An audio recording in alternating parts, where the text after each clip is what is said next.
What's up, guys? It's Mason and Jeff with Riser Outdoors.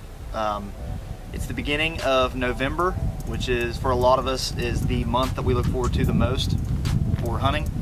So we were talking about it. We came up with, there's way more, but we narrowed it down to 5 tips to hunting big bucks in November. And we'll kick it off with number 1. The number 1 tip is just be in the woods. This is the best month in the entire year for deer hunting. Bucks are starting to move, they're starting to check does, they're starting to,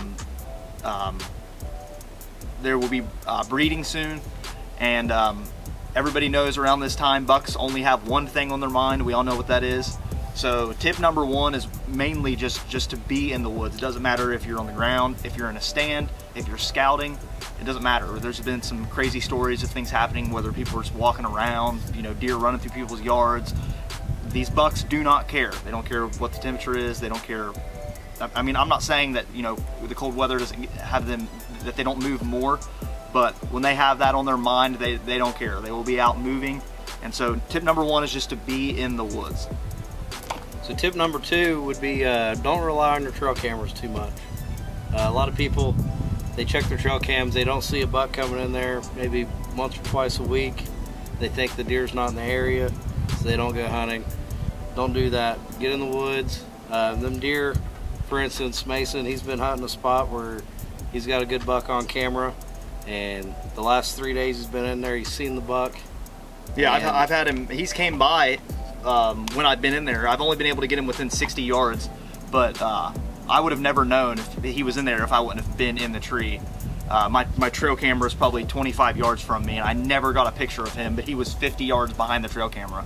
So just like Jeff said, it's a bad idea. Never rely on your trail camera, specifically during the month of November. Yeah, they're moving around so much. They're not just going to swing by and sniff around on a scrape or check out a pile of corn. They're moving around. They're looking for does. They're in the area way more than you think. So don't rely on your trail camera too much. Okay, tip number 3 is going to be, which is basically just a statement, is find the does and you will find the bucks. You hear a lot of people say that, and it's actually easier than you think, really. You just need to, you know, what we target mainly is, you know, food sources, water sources. Here in Ohio, you are allowed to bait deer, so some of us will put some corn out and stuff to get the does in there. But finding a food source, something where you're confident does will be, you know, like I said, it could be food sources, it could be water sources, it could be trails. It doesn't matter. If you find the does and you know where a group of does are, sometimes, you know, they'll bunch up together. If you can find those does, you will find the bucks, specifically in the month of November. So that's number 3. So number 4 would be hunting scrapes. Of course, scrapes is a major strategy when you're hunting the rut. Kind of referring back to a previous tip with the trail cameras, just because you're not getting pictures of a buck on a scrape, don't think that he's not in there checking it. He does not have to physically come to that scrape to check it. He can be downwind of it and check it every day and not be on your camera. So hunt your scrapes, but make sure your wind's right. You don't want your wind blowing over the scrapes if they're coming or they're going to be downwind of it. So that's another main point, is hunt your scrapes. Okay, tip number 5 for the month of November is going to be hunting aggressive.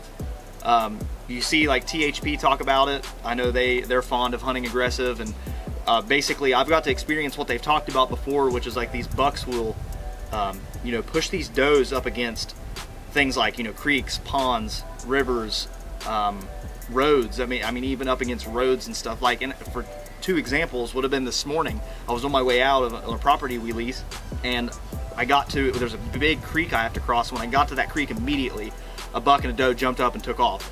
Now I'm not saying that, you know, they're even in heat yet or whatever, but that buck was with that doe up against that creek. Same thing last year. Me and Josh were on that lease property. We walked down over, there's a bike path in town, and when we got down off that bike path, as soon as we got down to our left, there was a buck bedded with a doe. That was probably November 17th or 18th of last year. So I've gotten to see that, and when they talk, you know, when THP's talked about it, I've actually, you know, connected the dots and been like, that's true. So they're going to push those does up against places where, you know, other smaller bucks won't pester them and can leave them alone. And so and in the month of November, you have a lot of leeway with that.